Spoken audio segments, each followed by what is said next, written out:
Noong Marso 2024, sa isang construction site ng isang itatayong nursing home sa Loyola Heights, Quezon City, biglang natigilan sa paghuhukay ang mga trabahador. Sa isang sulok ng hardin, may natagpuan silang isang dambuhalang tapayan na nakabaon ng malalim sa lupa. Sa loob nito, natagpuan ang isang kalansay na nanatili sa ilalim ng lupa sa loob ng 25 taon. Kasama ang isang silver na singsing na hindi kinalawang, nakaukit sa loob ng singsing ang pangalang Isabel at petsang 1999. Si Isabel Reyes, ang nag-iisang anak na babae na bigla na lang naglaho nang walang bakas mula sa mansyon na iyon noong Disyembre 1999. Noon, si Isabel, 26 taong gulang, ay kilala sa kanilang lugar bilang isang napakabuting anak. Siya ang nag-aalaga sa kanyang ina habang pinangangalagaan ang kanilang malaking tahanan. Kaya naman hindi makapaniwala ang mga tao nang bigla siyang naglaho isang gabi ng taglamig. Ngunit, ito ang sinabi ng kasambahay sa mga pulis. Nakita ko po si Isabel na umalis ng bahay kasama ng isang lalaki. Ang ibig sabihin, siya ay nakipagtanan, isang ulirang anak na tumakas kasama ng isang lalaki, subalit, maliban sa testimonya ng kasambahay, wala ni isang ebidensya ang natagpuan. Hinintay ng ina ang kanyang anak. Gabi-gabi, nakatayo siya sa harap ng kanilang gate, nakatanaw sa dulo ng kalye. Lumipas ang taglamig at dumating ang tagsibol, ngunit hindi bumalik si Isabel. Lumipas ang 1 taon, 2 taon, pumuputi na ang buhok ng ina, at unti-unti nang humihina ang kanyang katawan. Sa ika-6 na taon mula nang mawala si Isabel, noong 2005, pumanaw ang ina dahil sa matinding kalungkutan at sakit sa puso. Hanggang sa huling hininga raw niya, pangalan ng kanyang anak ang kanyang binabanggit. At muling lumipas ang 20 na taon. Naibenta ang mansyon at napagpasyahang tayuan ng isang nursing home. Hanggang sa hukayin ng mga construction worker ang matagal ng hardin, walang sino man ang nakakaalam. Ang katotohanang hindi pala nakaalis ng bahay si Isabel kahit isang hakbang, na sa loob ng 25 taon, nasa loob lamang siya ng tapayan. Bakit siya napunta roon? Sino ang naglibing sa ulirang anak sa ilalim ng lupa? At ano ang katotohanan sa likod ng testimonya na siya ay nakipagtanan? Sa dulo ng kuwentong ito, malalaman ninyo kung gaano maaaring maging nakakatakot ang taong pinakamalapit sa inyo at makikita ninyo kung paano pa rin makakamit ang hustisya kahit lumipas na ang 25 taon. Bago natin simulan ang kuwento, ang pagpindot sa subscribe at like ay malaking tulong upang maipagpatuloy ko ang pagkukuwento. At pakiiwan po sa komento kung saang lugar ninyo pinakikinggan ang kuwentong ito. Babatiin ko po kayo isa-isa. Ngayon, balikan natin ang taglamig ng 1999. Ano nga ba ang nangyari sa mansyon sa Loyola Heights? Noong Disyembre 15, 1999, Miyerkules, 9 ng umaga, isang missing person report ang natanggap sa Quezon City Police District, Station 9. Ang nag-report ay isang 70 anyos na ginang na nakatira sa Loyola Heights. 3 araw na raw, hindi umuuwi ang kanyang nag-iisang anak. Sa simula, inakala ng imbestigador na simpleng paglalayas lang ito. Karaniwan lang naman para sa isang 26 anyos na babae na umalis ng bahay ng ilang araw. Ngunit, sa sumunod na sinabi ng ginang, napaayos ng upo ang imbestigador. Hindi pa kailanman umalis ng bahay ang anak ko nang hindi nagpapaalam. Ni minsan daw ay hindi ito natulog sa labas. O kahit umuwi ng lampas 10 ng gabi, agad na nagtungo ang imbestigador sa mansyon sa Loyola Heights. Pagbukas ng gate, bumungad ang isang malawak na hardin. Isa itong malaking bahay na may disenyong Espanyol. Mayroong pangunahing bahay, isang hiwalay na gusali, at isang malawak na hardin sa likuran. Ang ina, si Ginang Luz Reyes, ay nakaupo sa beranda ng pangunahing bahay. Puti na ang kanyang buhok at nanginginig ang kanyang mga kamay. Tinanong ng imbestigador, Kailan ninyo po huling nakita ang inyong anak? Nanginginig ang boses na sumagot si Ginang Luz. Noong Disyembre 12, Sabado, bandang 6 ng gabi, sabay daw silang naghapunan. Sinuri ng imbestigador ang kwarto ni Isabel. Nasa dulo ito ng ikalawang palapag. Pagbukas ng pinto, isang malinis at maayos na kwarto ang tumambad. Nakasabit pa sa aparador ang kanyang mga damit. Sa ibabaw ng tokador, maayos na nakahanay ang kanyang mga makeup, ang kanyang pitaka ay naroon din. Ang kanyang ID, cash na 15,000 piso, at passbook lahat ay naroon. Napakunot noo ang imbestigador. Kung naglayas siya, masyadong walang bakas. Kadalasan, kung maglalayas ang isang tao, mag-iimpake ito ng gamit o kahit man lang kukunin ang pera. Ngunit walang anumang dinala si Isabel. Muling nagtanong ang imbestigador. Nag-away po ba kayo ng inyong anak? Umiling si Ginang Luz. Mula nang isilang siya, hindi ako sinagot niyan kahit minsan, sabi niya. Mula raw nang maagang pumanaw ang kanyang ama, ang pag-aalaga sa ina ang naging buong buhay na niya. Tinipon ng imbestigador ang mga tao sa bahay. Noong panahong iyon, 3 sila sa mansyon. Si Ginang Luz, si Isabel, at isang kasambahay. Ang pangalan ng kasambahay ay Anita Santos, 45 taong gulang. Mula raw 1997 ay nagtatrabaho na siya sa bahay na iyon. Tinanong ng imbestigador si Anita, ano ang nakita mo noong Sabado ng gabi? Sandaling nag-atubili si Anita bago nagsalita. Bandang 11 daw ng gabi iyon. Bumangon daw siya para pumunta sa banyo nang makarinig siya ng kaluskos mula sa hardin. Sumilip daw siya sa bintana at nakita niya si Isabel na naglalakad papunta sa gate kasama ng isang tao. Agad na nagtanong ang imbestigador. Sino ang kasama niya? Madilim daw kaya hindi niya namukhaan, pero mukhang lalaki raw. Matangkad at maayos ang pananamit. May dala raw si Isabel na isang maliit na bag. Nakita niya raw silang magkasabay na lumabas ng gate. Sumimangot ang imbestigador. Posible ngang naglayas ito. Ngunit may isang bagay na kakaiba. Bakit hindi dinala ni Isabel ang kanyang pitaka? At bakit wala siyang sinabi sa kanyang ina? Sinimulan ng imbestigador ang pagtatanong-tanong sa lugar. Nililibot niya ang mga tindahan at bahay sa Loyola Heights. Nagtatanong kung may nakakita kay Isabel mula Sabado ng gabi, Disyembre 12, hanggang Linggo, Disyembre 12. Ngunit walang sinuman ang nakakita sa kanya.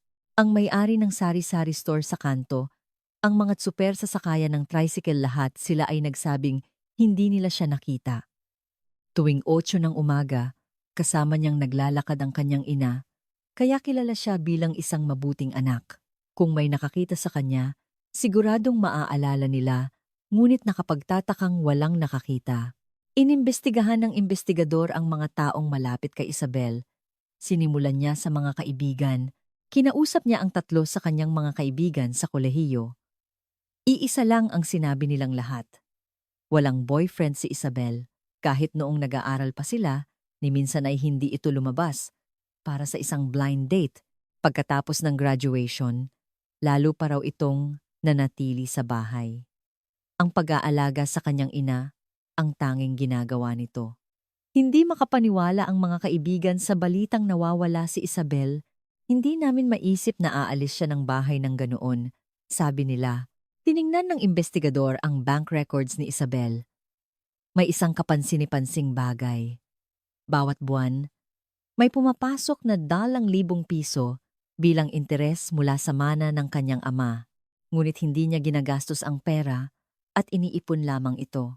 Ang balanse ng kanyang account ay umabot sa 2,000,000 piso. Halos hindi rin siya gumagastos ng allowance. Humigit kumulang 10,000 piso lamang ang wini-withdraw niya buwan-buwan at karamihan dito ay ginagamit para sa mga gastusin sa bahay. Hindi ka panipaniwala na ang isang tulad niya ay aalis ng bahay nang hindi dala ang kanyang pera. Muling ipinatawag ng imbestigador si Anita. Kailangan niyang magtanong ng mas detalyado. Nakatira si Anita sa isang maliit na kwarto sa likod ng bahay. Muling tinanong ng imbestigador ang tungkol sa mga pangyayari noong Sabado ng gabi. Inulit ni Anita ang parehong testimonya. Bandang 11 ng gabi, nakita niya si Isabel na umalis kasama ng isang lalaki. Tinanong siya ng investigador, "Bakit hindi mo siya pinigilan noon?" Nagpakita ng pagkalito si Anita. "Akala ko po ay makikipag-date lang siya," sagot niya. Medyo kakaiba raw na ganoong oras siya umalis, ngunit dahil nasa hustong gulang na siya, hindi na raw niya pinakialaman. Kahit may duda ang investigador, wala na siyang ibang maitatanong. Unti-unting nauwi sa wala ang investigasyon. Hanggang isang araw, Disyembre 23, Huwebes ng hapon, isang Ginoo na nakatira sa katabing bahay ng mansyon ang nagpunta sa istasyon ng pulis. Isang 6 anyos na lalaki, maingat niyang sinabi sa investigador. Noong gabi ng Disyembre, lambado, Sabado, may narinig po akong kakaibang ingay. Agad na naging alerto ang investigador. "Anong ingay po iyon?" tanong niya. "Bandang to daw ng madaling araw iyon," sabi ng Ginoo. Natutulog daw siya nang magising sa tunog ng paghuhukay sa labas. Sunod-sunod na tunog ng pala na humuhukay sa lupa ang kanyang narinig. Tumagal daw ito ng mga 10 minuto. Kinabahan ang investigador. "Saan po nanggagaling ang tunog?" tanong niya. Sinabi ng Ginoo na mula ito sa kabilang bakod, sa hardin ng mansyon. Sigurado raw siyang may naghuhukay doon. Agad na sinaliksik ng investigador ang hardin ng mansyon. Kasama ang 4 na miyembro ng forensics team, hinalughog nila ang buong hardin. Malawak ang hardin, mahigit 150 metro kwadrado sa likod ng pangunahing bahay. Hinukay nila ang bawat sulok gamit ang pala. Hinalungkat ang mga halamanan at hinukay ang ilalim ng mga puno. Maingat din nilang sinuri ang paligid ng mga lumang tapayan. Ngunit wala silang natagpuan. Wala ring bakas na may naghukay sa lupa.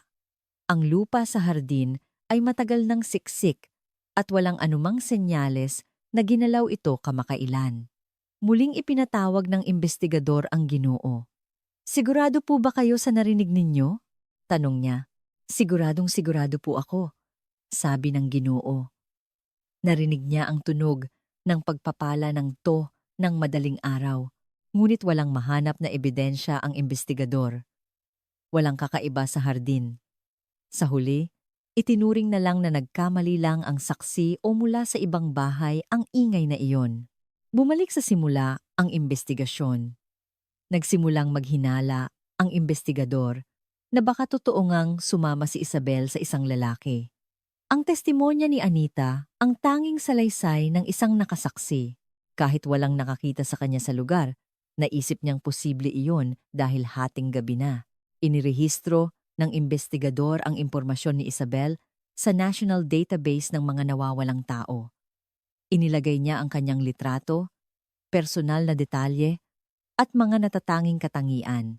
Umaasa siyang kung sakaling matagpuan siya saan man, may tatawag sa kanila, ngunit walang tumawag. Lumipas ang 1 buwan, 2 buwan. Sumapit ang taong 2000. Bagong taon na. Ngunit wala pa ring balita tungkol kay Isabel. Si Ginang Luz ay araw-araw na nag-aabang sa labas ng kanilang gate. Aalis siya sa umaga at mananatili doon hanggang gabi. Kahit pilitin siya ng mga kapitbahay na pumasok, hindi siya sumusunod. "Baka bumalik na ang anak ko," sabi niya, habang maghapong naghihintay. Regular ding bumibisita ang investigador sa mansyon. Sinusuri niya kung may bagong lead, ngunit laging bigo. Si Anita ay patuloy pa ring nagtatrabaho sa bahay na iyon. Inaalagaan niya si Ginang Luz at ginagawa ang mga gawaing bahay. Paminsan-minsan, tinatanong ng investigador si Anita, "Mayroon ka pa bang ibang natatandaan?" Umiling lang si Anita. Ang nakita lang daw niya noong gabing iyon ang lahat. Unti-unting nawalan ng pag-asa ang investigasyon. Sumapit ang 2001, pagkatapos ay 2002. Ang kaso ay inilagay sa kategorya ng unsolved. Wala nang pag-usad. Ang investigador ay naging abala na rin sa ibang mga kaso. Ang kaso ng pagkawala ni Isabel ay natabunan na sa tumpok ng mga dokumento. Si Ginang Luz ay lalong nanghina, halos hindi na siya kumakain. Gabi-gabi raw siyang umiiyak habang tinatawag ang pangalan ni Isabel. Kahit na si Anita ang nag-aalaga sa kanya, hindi na bumuti ang kanyang kalagayan. Noong taglagas ng 2005, biglang bumagsak si Ginang Luz. Isinugod siya sa ospital, ngunit umiling ang doktor. Wala raw partikular na sakit ang kanyang katawan, ngunit ubos na ang kanyang lakas. Ito ay dahil sa matinding kalungkutan. Ang pighati sa pagkawala ng anak ang tuluyang tumapos sa buhay ng ina. Habang nakahiga sa kama, hanggang sa huli ay pangalan ni Isabel ang kanyang binabanggit. "Isabel, anak! Nasaan ka? Nandito si nanay. Umuwi ka na." Paulit-ulit niya itong sinasabi hanggang sa tahimik siyang pumanaw noong madaling araw ng Oktubre 7. Sa kanyang burol, ilang kamag-anak at kapitbahay lamang ang dumalo, lahat ay nanghinayang. Isang ina na sa anak lang umaasa, pumanaw nang hindi man lang natagpuan ang kanyang anak. Sabi nila, dumating din ang mga kaibigan ni Isabel mula sa kolehiyo. Umiiyak silang nagsabi, "Sana buhay pa si Isabel at bumalik siya." Nasa burol din si Anita. Kahit hindi siya kamag-anak, si Anita ang nag-asikaso ng lahat. Siya ang tumanggap sa mga nakikiramay at nag-ayos ng mga proseso ng libing. Inilibing si Ginang Luz sa tabi ng puntod ng kanyang asawa sa isang sementeryo sa Laguna. Sa kanyang lapida, nakaukit ang mga salitang ito. "Sa pag-aasam sa aking minamahal na anak na si Isabel, isang ina na nauna na." Pagkatapos ng libing, naiwang walang tao ang mansyon. Umalis na rin si Anita sa bahay. Inayos ng mga kamag-anak ang bahay at ibinenta ito. Ngunit hindi ito madaling naibenta dahil sa tsismis na may naganap na pagkawala sa bahay na iyon. Ilang taon itong nanatiling bakante. Ang kaso ng pagkawala ni Isabel ay tuluyan ng nalimutan, isang unsolved case na nasa mga talaan na lang ng pulisya. Isang malamig na file na wala nang nakakaalala at lumipas pa ang 15 na taon. Dumating ang 2020, 2021, 2022, ang mansyon ay nanatiling bakante. Gumuho na ang mga pader at nabasag ang mga bintana. Ang hardin ay napuno na ng matataas na damo. Sa isang sulok ng hardin, ang malaking tapayan na nakabaon doon ay natabunan na rin ng panahon. Walang sino man ang sumilip sa loob nito. At noong tagsibol ng 2024, sa wakas, may isang taong magbubukas ng takip ng tapayan na iyon. Ang katotohanang walang nakakaalam sa loob ng 25 taon ay malapit nang lumabas sa liwanag. Ang ulirang anak na si Isabel Reyes ay nawala sa mansyon sa Loyola Heights noong taglamig ng 1999. Sinabi ng kasambahay na tumakas siya kasama ng isang lalaki, ngunit walang anumang bakas na natagpuan, kahit na may testimonya ng kapitbahay na nakarinig ng paghuhukay. Wala namang natagpuan sa hardin. Ang ina ay pumanaw dahil sa kalungkutan habang hinihintay ang kanyang anak. At ang kaso ay nanatiling hindi nalutas. Ngunit ang lahat ng ito ay simula pa lamang. Ang katotohanang matutuklasan sa loob ng tapayan pagkatapos ng 25 taon ay isang pagkabigla na higit pa sa inaasahan. Ano nga ba ang nangyari sa hardin noong gabing iyon? Noong Marso 12, 2024, Martes, 10 ng umaga, isang backhoe ang pumasok sa dating kinatatayuan ng mansyon sa Loyola Heights. Isang nursing home ang nakatakdang itayo dito. Sinimulan na ng mga tauhan ng construction company ang paggiba sa lumang bahay at pagpapatag ng lupa.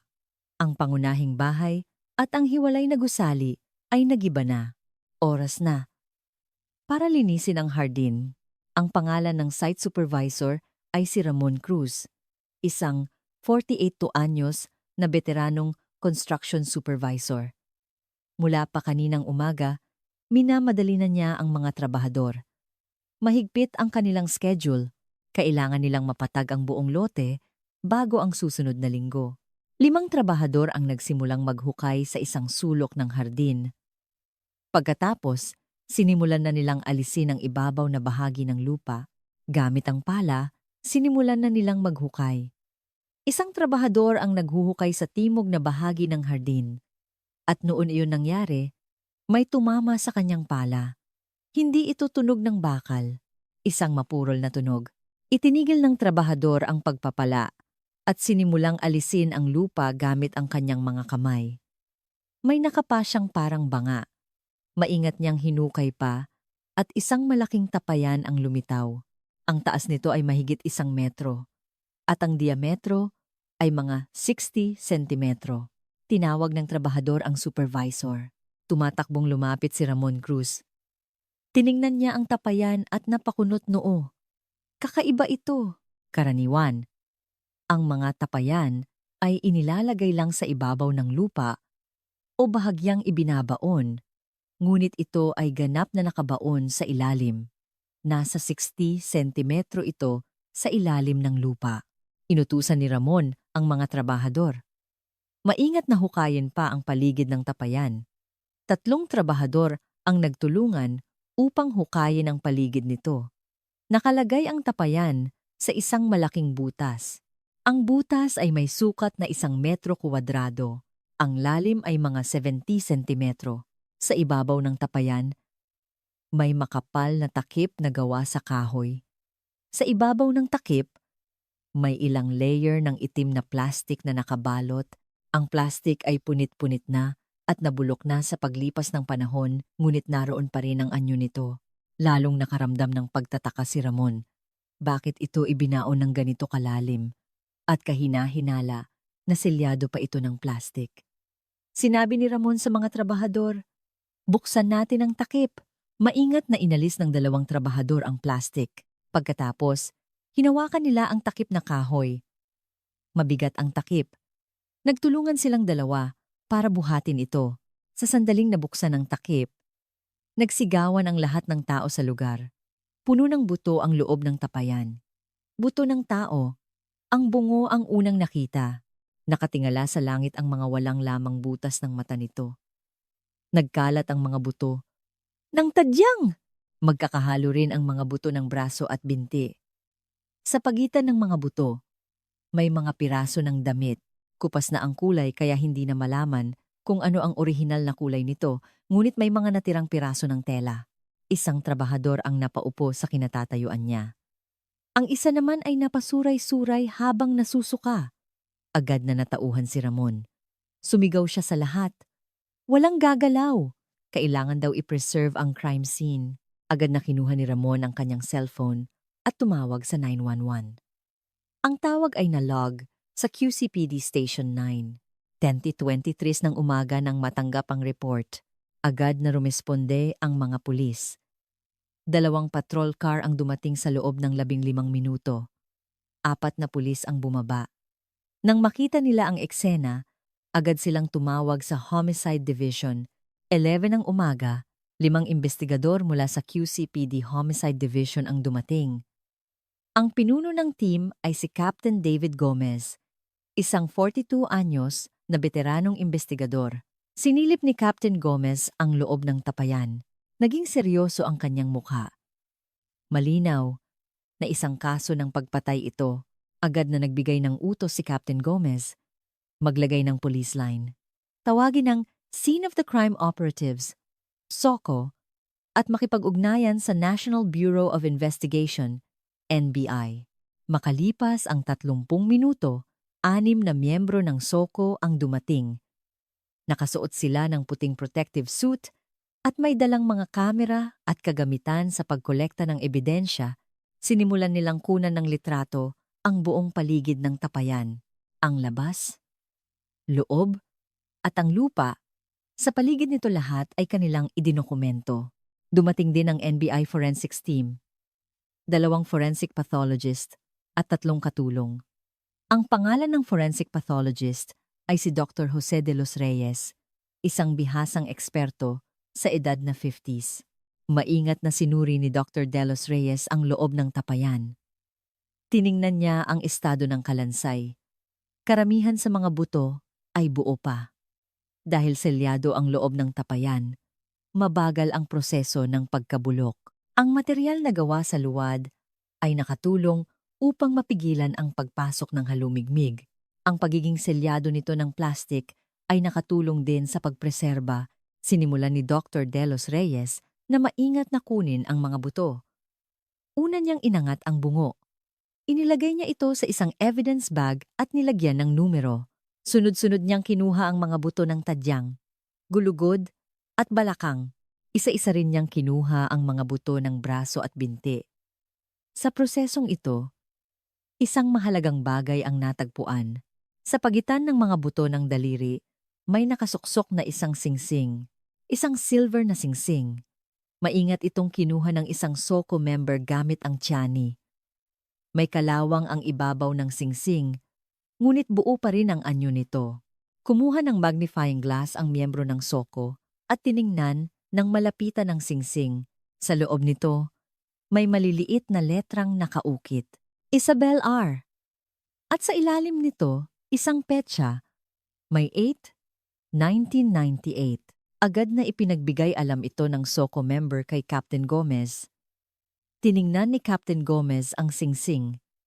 Itinala niya ang pangalan at petsa. Pamilyar sa kanya ang pangalang Isabel Reyes. Parang narinig na niya ito dati. Agad na tumawag si Captain Gomez sa istasyon. Ipinahanap niya sa database ng mga cold case. Hanapin ninyo ang pangalang Isabel Reyes. Utos niya. Makalipas ang 10 minuto, tumawag ang istasyon.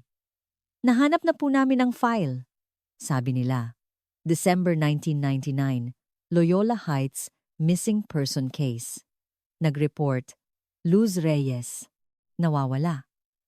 Isabel Reyes, 26 taong gulang noon. Kinabahan si Captain Gomez. Isang 25 taong cold case ang muling nabuksan. Agad na tinipon ni Captain Gomez ang kanyang team. Bumalik sila sa istasyon para magpulong. Tos ng hapon, sa conference room ng QCPD Homicide Division, nagtipon si Captain Gomez at ang 6 na investigador. Sa ibabaw ng mesa, nakalatag ang mga dokumento ng investigasyon noong 1999. Binuklat ni Captain Gomez ang file at sinimulang basahin. Petsa ng pag-report.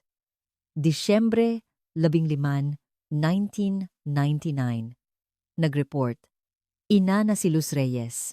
Huling nakita, Disyembre 12, Sabado, 6 ng gabi. Ang investigador noon ay si Sergeant Manuel de la Cruz. 5 taon na raw itong retirado.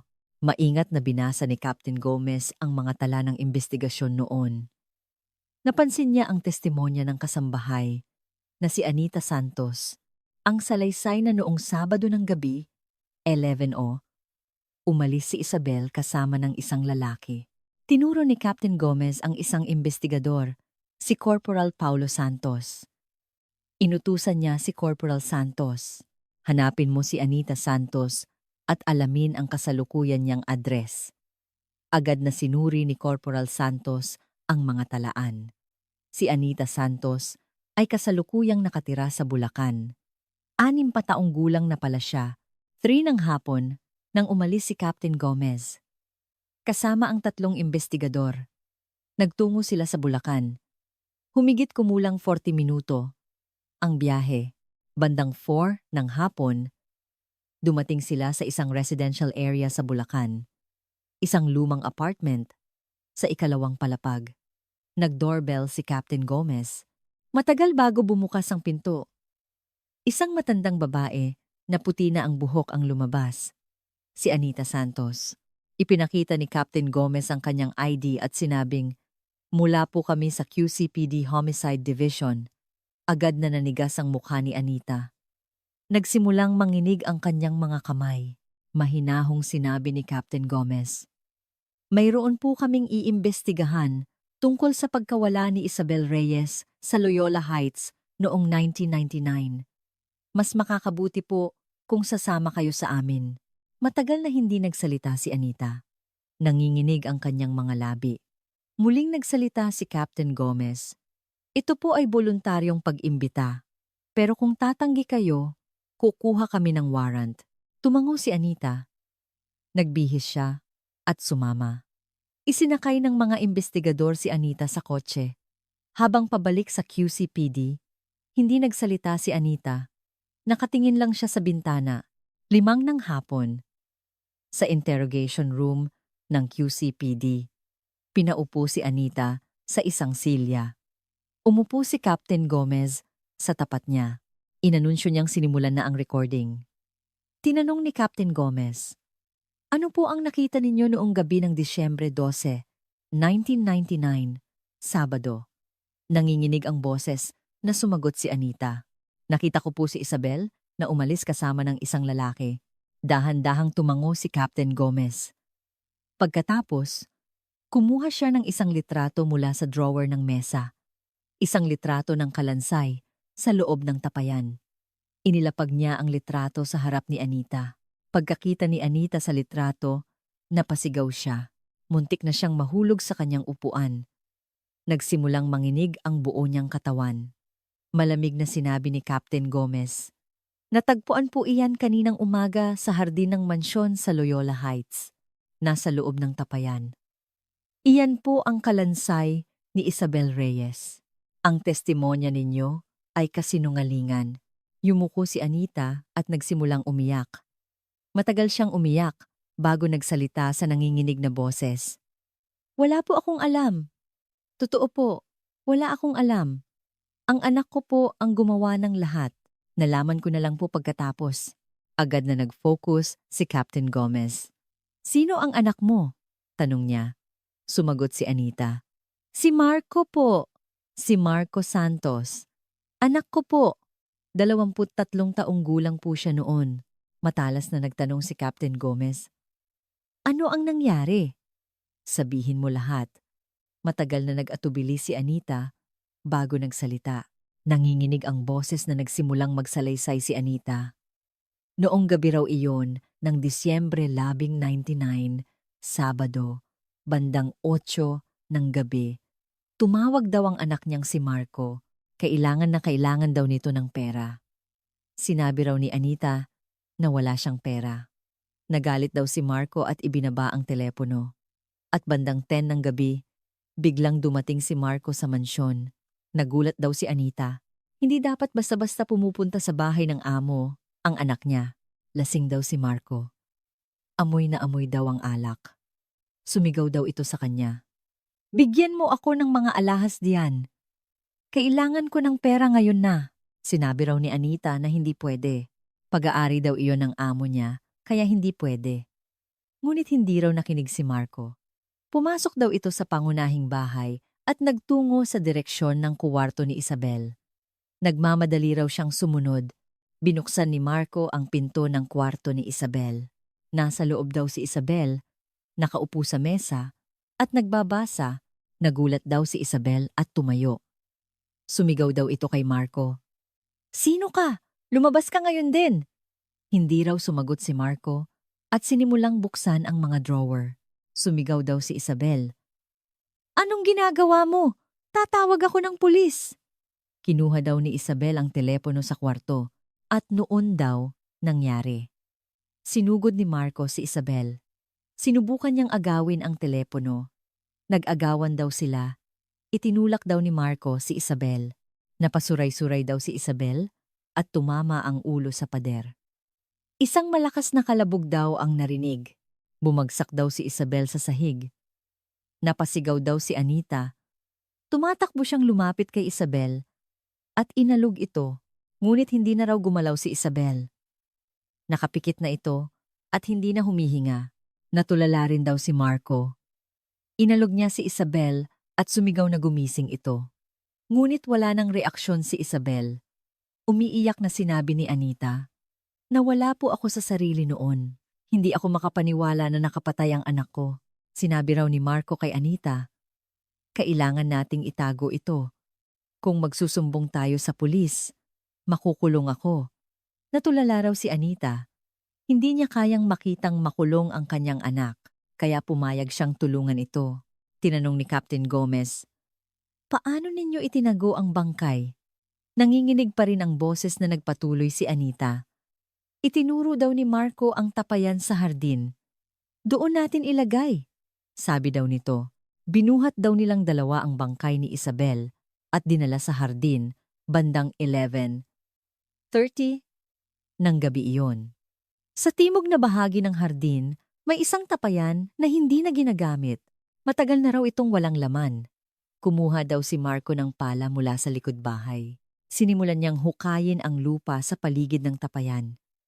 Tumulong din daw si Anita. Hanggang unong ng madaling araw daw silang naghukay. Gumawa sila ng butas na may lalim na 60 sentimetro. Inilagay nila ang tapayan sa butas. Pagkatapos, inilagay nila ang bangkay ni Isabel sa loob ng tapayan. Isinara nila ang takip na kahoy at kumuha si Marco ng plastik mula sa likod bahay at ilang beses itong ibinalot. Muli nilang tinabunan ng lupa ang tapayan hanggang sa ganap itong matakpan. Pinatag nila ang lupa sa hardin para hindi mahalata. Tinanong ni Captain Gomez. Pagkatapos, anong ginawa ninyo? Sumagot si Anita. Sinabi ni Marco na aalis siya ng bansa. Baka raw mahuli siya kung mananatili siya sa Pilipinas. Ibinigay daw ni Anita ang lahat ng kanyang naipon. 1,000,000 piso. Kinuha daw iyon ni Marco at pagkalipas ng ilang araw ay umalis na ng bansa. Nagtungo raw ito sa Thailand. Matalas na nagtanong si Captain Gomez. Kung gayon, ano ang dahilan kung bakit ka nagsinungaling sa pulis na tumakas si Isabel kasama ng isang lalaki? Yumuko si Anita. Para po protektahan ang anak ko, sabi niya. Para hindi maghinala ang mga pulis, iyon ang sinabi ko. Agad na inutusan ni Captain Gomez ang kanyang mga tauhan. Alamin ninyo kung nasaan si Marco Santos. Suriin ang kanyang mga travel record. 1 oras ang lumipas. Lumabas ang resulta. Si Marco Santos ay umalis patungong Bangkok, Thailand, noong Disyembre 20, 1999. Mula noon, wala nang tala na bumalik siya sa Pilipinas. 25 taon siyang nanatili sa Thailand.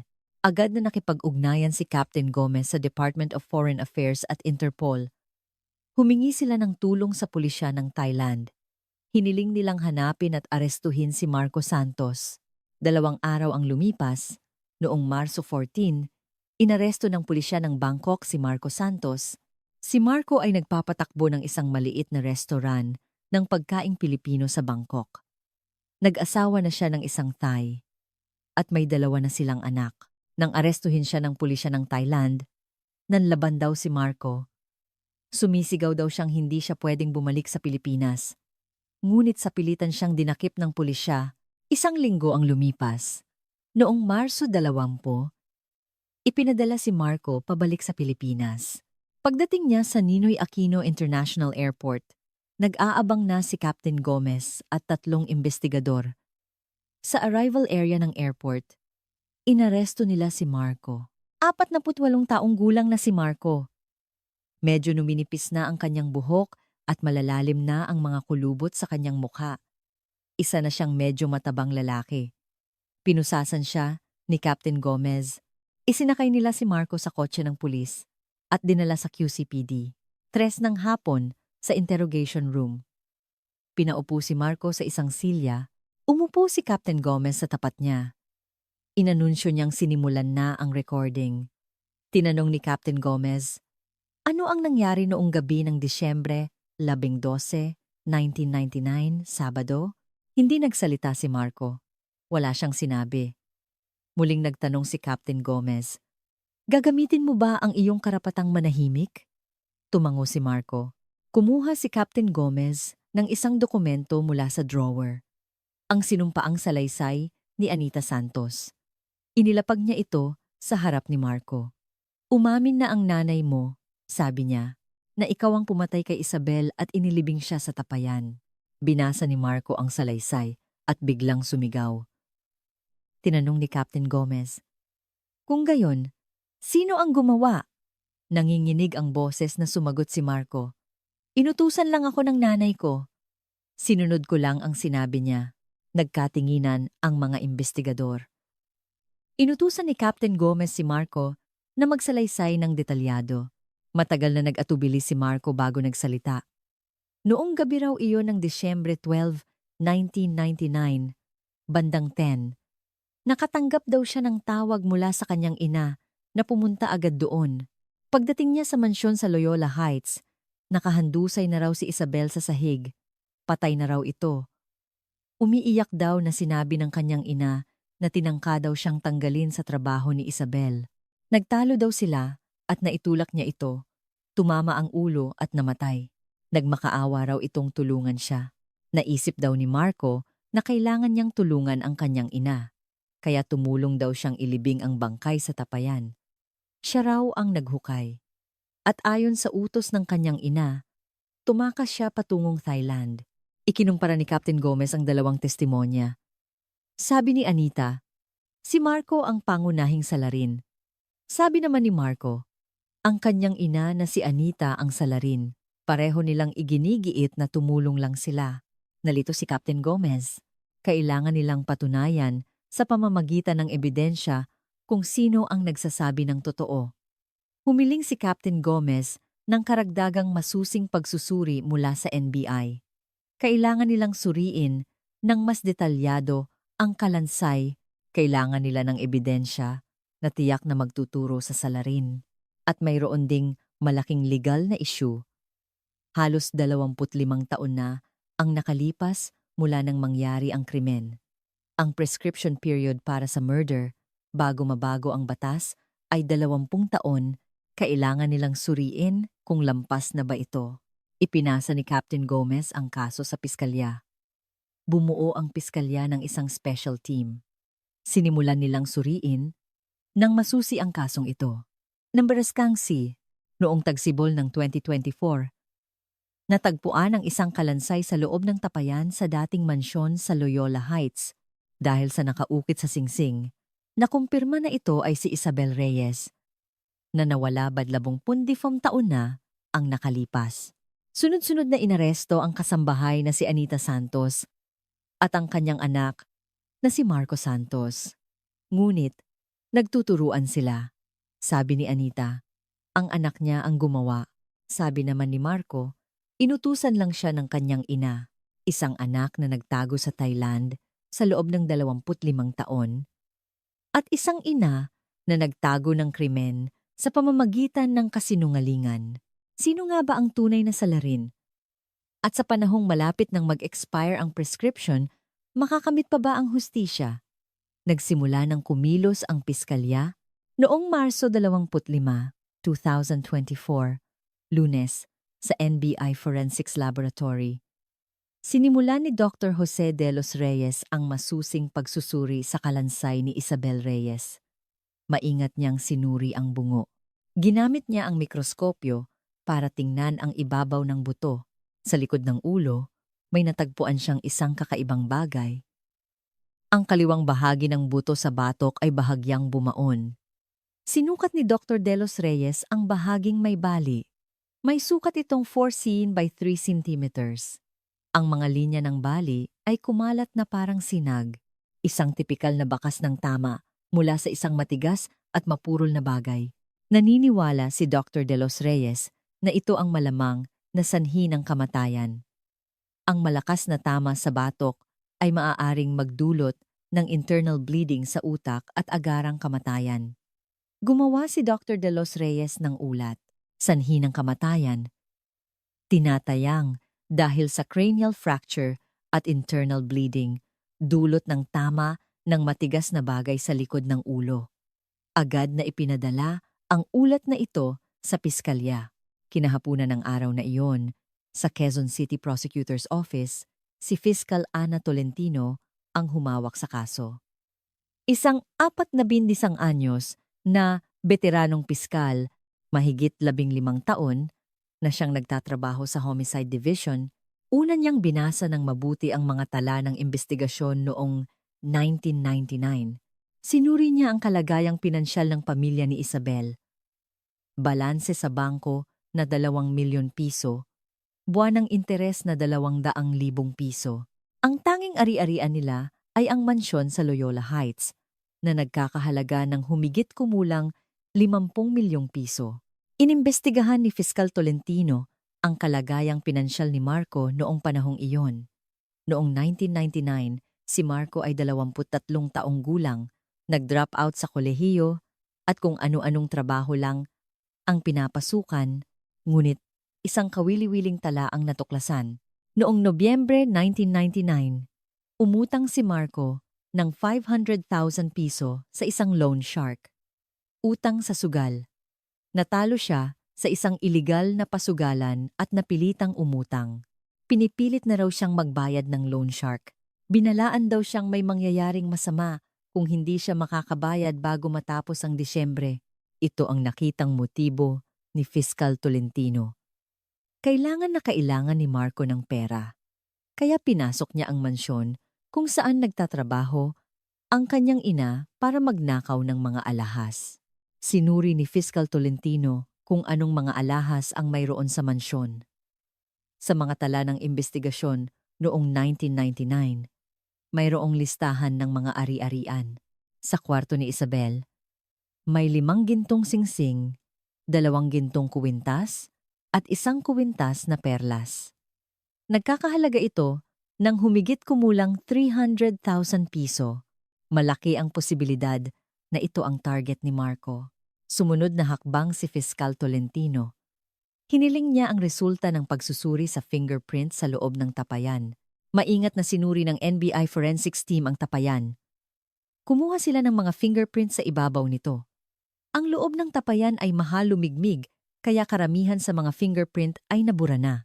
Ngunit, sa loob ng takip ng tapayan, isang malabong fingerprint ang nakuha. Kahit lumipas na ang 25 taon, napreserba ng kahoy ang fingerprint. Ikinumpara ng team ang fingerprint sa kanilang database. Lumabas ang resulta, tugma ito sa fingerprint ni Marco Santos. Itinuring ni Fiscal Tolentino na ito ang tiyak na ebidensya. Patunay na si Marco mismo ang humawak sa takip ng tapayan. Kung totoo ang sinasabi ni Marco na ang kanyang ina ang salarin at tumulong lang siya, wala siyang dahilan para hawakan ang takip. Ang paglalagay ng bangkay sa tapayan at pagsasara ng takip ay gawain ng isang taong aktibong nagsasagawa ng krimen. Nagpasya si Fiscal Tolentino na muling imbestigahan si Marco noong Marso 28, Huwebes, 10 ng umaga, sa interrogation room ng Quezon City Jail. Muling hinarap ni Fiscal Tolentino si Marco. Inilahad niya ang resulta ng fingerprint analysis. Pagkakita ni Marco sa dokumento, mahinahong sinabi ni Fiscal Tolentino, nakuha ang fingerprint mo sa takip ng tapayan. Patunay na ikaw mismo ang nagsara nito. Matagal na hindi nagsalita si Marco. Tinakpan niya ang kanyang mukha gamit ang mga kamay. Muling nagsalita si Fiscal Tolentino, ayon sa sinabi ng nanay mo, ikaw ang salarin, hindi ba? Yumuko si Marco at nagsimulang umiyak. Matagal siyang umiyak bago nagsalita sa nanginginig na boses. Inaamin ko po. Ako po ang gumawa. Hiniling ni Fiscal Tolentino na magsalaysay siya ng detalyado. Dahan-dahang nagsalita si Marco. Noong gabi raw iyon ng Disyembre 12, 1999, Sabado, bandang 7, tumawag daw sa kanya ang loan shark. Binalaan daw siyang papatayin siya kung hindi siya makakabayad ng 500,000 piso kinabukasan. Natakot daw si Marco. Naisip niyang totohanin nito ang banta. Nag-isip siya ng paraan para makakuha ng pera. At naalala niya ang mansyon kung saan nagtatrabaho ang kanyang ina. Mayaman ang pamilya doon, kaya naisip niyang siguradong may mga alahas. Bandang 10 ng gabi, nagpunta siya sa mansyon. Humingi siya ng pera sa kanyang ina. Ngunit sinabi ng kanyang ina na wala siyang pera. Nagalit daw si Marco. Lihim siyang pumasok sa pangunahing bahay. Nagtungo siya sa kwarto ni Isabel. Pagbukas niya ng pinto, nakita niya si Isabel na nakaupo sa mesa. Nagulat si Isabel at sumigaw. Sino ka? Lumabas ka! Hindi sumagot si Marco at sinimulang halongkatin ang mga drawer, naghahanap ng mga alahas. Kinuha ni Isabel ang telepono, balak na tumawag ng pulis. Natakot si Marco. Naisip niyang mahuhuli siya kapag dumating ang mga pulis. Sinugod niya si Isabel para agawin ang telepono. Nanlaban si Isabel. Nagpambuno sila. Itinulak niya si Isabel ng malakas. Napasuray-suray si Isabel at malakas na tumama ang ulo sa pader. Kasabay ng isang malakas na kalabog, bumagsak siya sa sahig. Natakot si Marco. Inalog niya si Isabel, ngunit hindi na ito nagising. Nagpatuloy si Marco sa kanyang salaysay. Noon daw pumasok ang kanyang ina sa kwarto. Pagkakita sa nakahandusay na si Isabel, napasigaw ito. Sinabi ni Marco sa kanyang ina, "Anong gagawin natin? Makukulong ako kapag nagsumbong tayo sa pulis." Umiiyak na nag-isip ang kanyang ina. At sinabi nito, "Itago natin. Itago natin para walang makaalam." Nagtanong si Marco kung paano. Itinuro ng kanyang ina ang tapayan sa hardin. "Doon natin ilibing," sabi nito. Binuhat nilang dalawa ang bangkay ni Isabel at dinala sa hardin. Bandang 11:30 ng gabi iyon. Ang kanyang ina ang kumuha ng pala.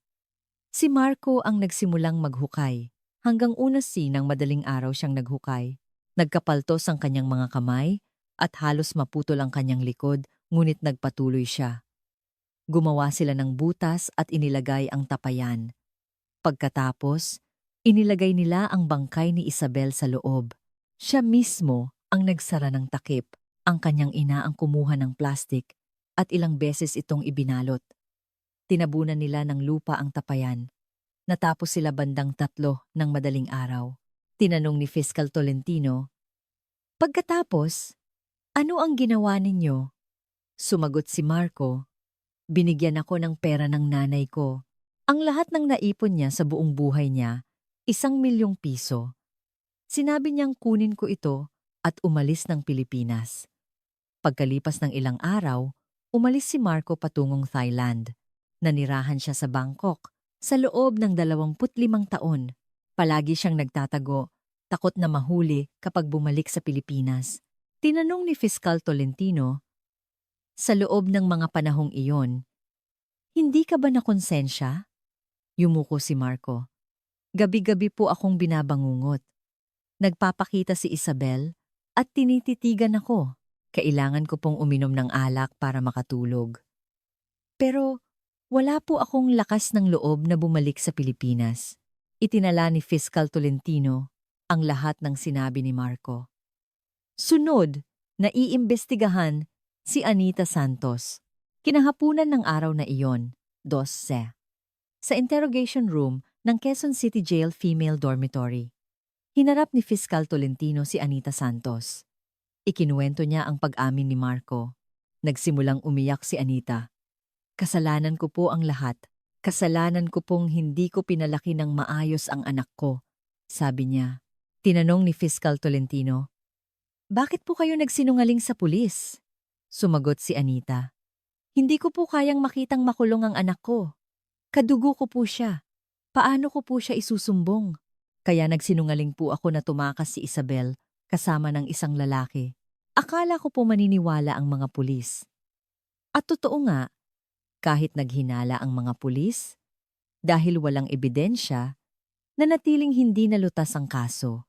Pinagsama-sama ni Fiscal Tolentino ang mga testimonya. Si Marco nga ang salarin. Si Anita ay isang accessory sa krimen sa pagtulong na itago ang bangkay. Ngayon, oras na para suriin ang legal na issue. Kumonsulta si Fiscal Tolentino sa mga legal expert. Ang issue ng prescription ang pinakamahalaga. Ang petsa ng krimen ay Disyembre 10, 1999 hanggang Marso 2024. Andang 24 na taon at 3 buwan na ang nakalipas sa ilalim ng lumang batas. Ang prescription period para sa murder ay 20 taon. Bagamat binago ang batas noong 2015 upang alisin ang prescription sa heinous crimes tulad ng murder, ang kasong ito ay nangyari noong 1999, kaya ang lumang batas ang dapat gamitin. Sa pangkalahatan, halos tapos na ang prescription period. Ngunit may isang mahalagang exception.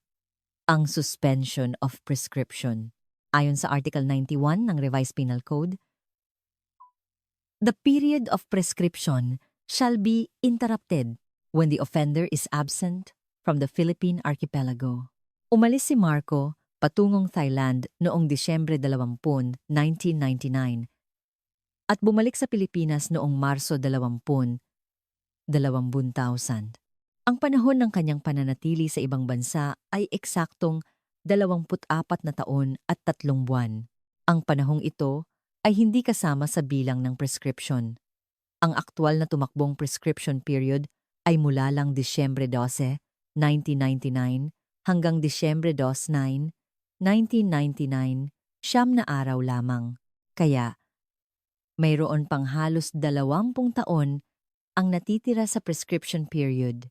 Nagpasya si Fiscal Tolentino na posible ang pagsasampa ng kaso. Noong Abril 2, Martes, sinampahan ng Quezon City Prosecutor's Office si Marco Santos ng kasong murder. Si Anita Santos naman ay sinampahan ng kasong accessory to the crime of concealing a dead body. Malawakang ibinalita ng media ang kasong ito.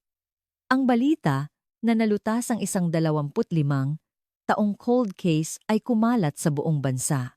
Naging kapansin-pansin ang paggamit ng suspension of prescription para mapanagot ang salarin. Naging isang halimbawa ito na hindi maaaring takasan ng batas sa pamamagitan ng pagtatago sa ibang bansa.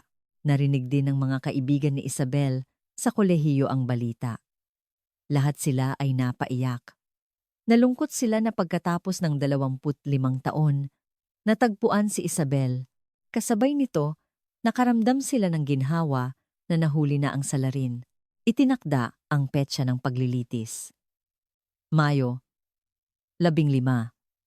Huwebes, 10 ng umaga, sa Quezon City Regional Trial Court, Branch 221. Noong Mayo 17, ginanap ang unang paglilitis. Puno ang courtroom. Maraming mamamahayag at mamamayan ang naroon. Sa upuan ng mga akusado, magkatabing nakaupo si Marco at Anita. Pareho silang nakayuko. Pumasok ang hukom. Ang pangalan ng hukom ay si Judge Ricardo Santiago.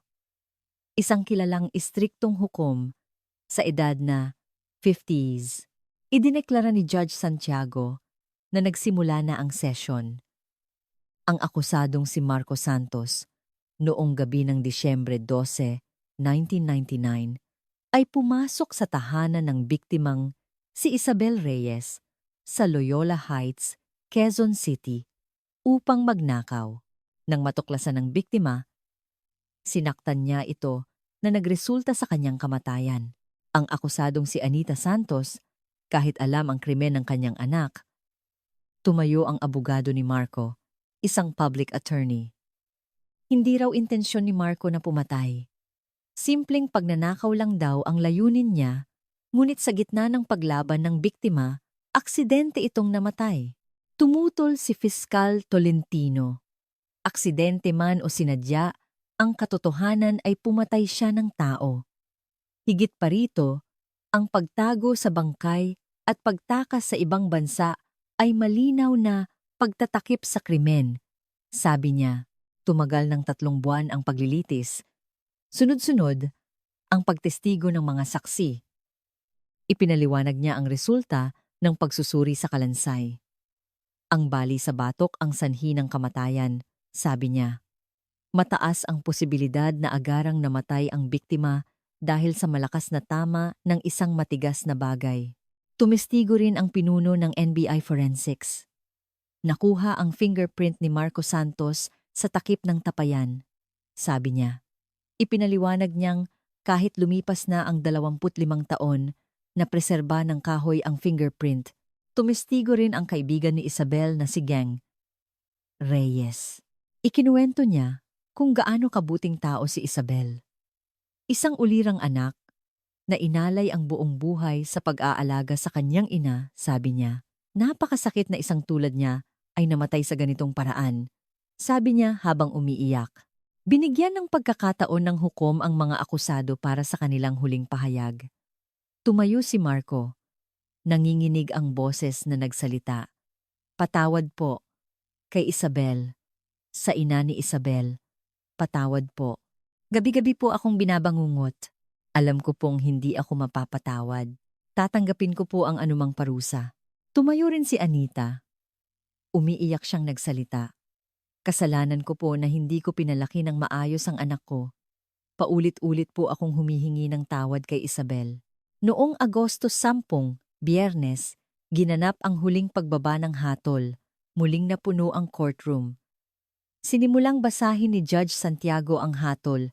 Ang akusadong si Marco Santos ay pumasok sa tahanan ng iba upang magnakaw at nagdulot ng kamatayan sa biktima.